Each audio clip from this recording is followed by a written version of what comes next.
Hey there and welcome. So, have you ever wanted to dive into medical research but just didn't know where to start? Well, you're in exactly the right place.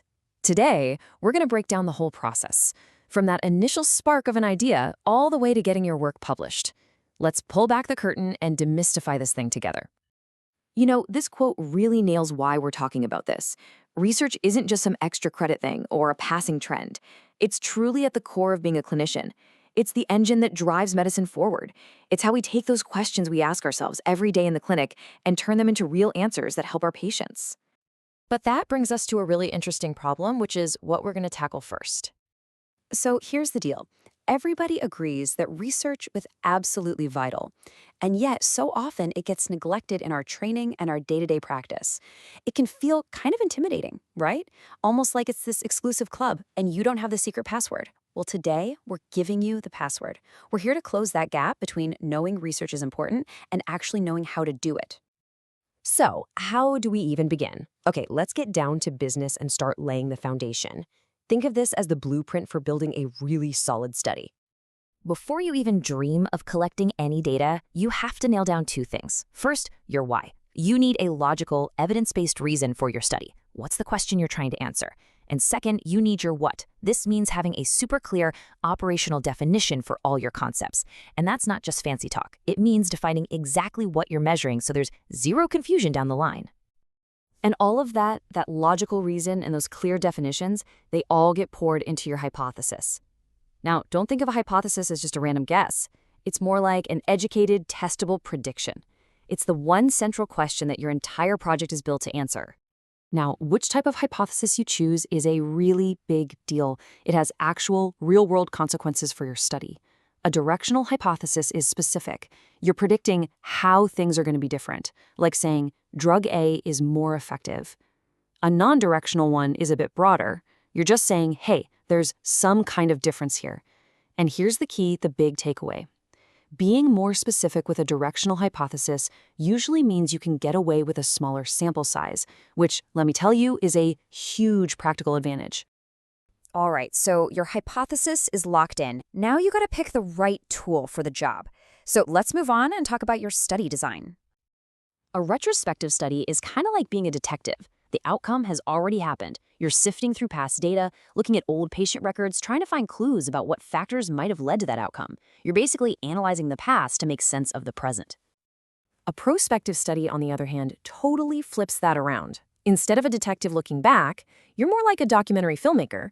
You pick a group of people and you follow them forward in time to see what happens. You're not just reading old files, you're actively watching and recording what unfolds. Okay, let's talk about a question that comes up all the time, especially when you're just starting out. What's the real difference between just having a collection of interesting cases versus, a full-blown research study? Where do you draw that line? Well, here's a pretty good rule of thumb. A case series, which is a fantastic way to dip your toes into research, by the way, usually has somewhere between 2 and 29 participants. But once you hit that magic number of 30 or more, you've pretty much crossed the line into what we consider original research. It's a simple distinction, but a really important one to keep in mind. Okay, so you've done the planning, you've run the study, now for the moment of truth, telling the world what you found. Let's get into the nitty-gritty of actually writing the paper. Let's clear up something that trips up so many new writers. It's actually pretty simple if you think of it this way. Your results section is the what. It's just the raw, unvarnished data, the facts, the figures. And this is crucial. There should be absolutely zero citations in this section. Then you have your discussion section. This is the so what. This is where you get to interpret those numbers, explain what they mean, compare them to what other people have found, and really highlight what's new and important about your work. So before you even think about hitting that submit button, do yourself a huge favor and just run through this quick checklist. Abstract, no references. Results section, again, no citations. And finally, just give your bibliography a quick once-over to make sure you don't have any duplicate entries. I promise you, these little checks take just a few minutes, but they can save your paper from getting rejected right out of the gate. All right, let's zoom out a bit. We've been in the weeds of a single paper, but now let's talk about the big picture. Why all this work matters for the entire medical community. This quote from Dr. Sadia really sums it all up, doesn't it? This isn't just about you or me publishing a paper here and there. It's about building an entire culture where being curious is the norm, where asking tough questions is encouraged, and where we all feel a shared responsibility to add to what we know.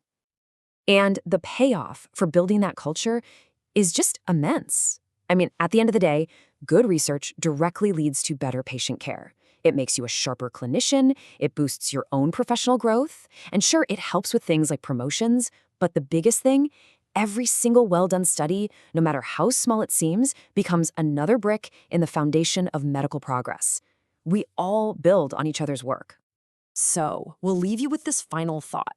We've walked through the roadmap, we've broken down the steps. The only thing left is for you to find your question, that one little gap in our knowledge that you're curious about, that you're in the perfect position to explore. So what's it going to be? What will your contribution be?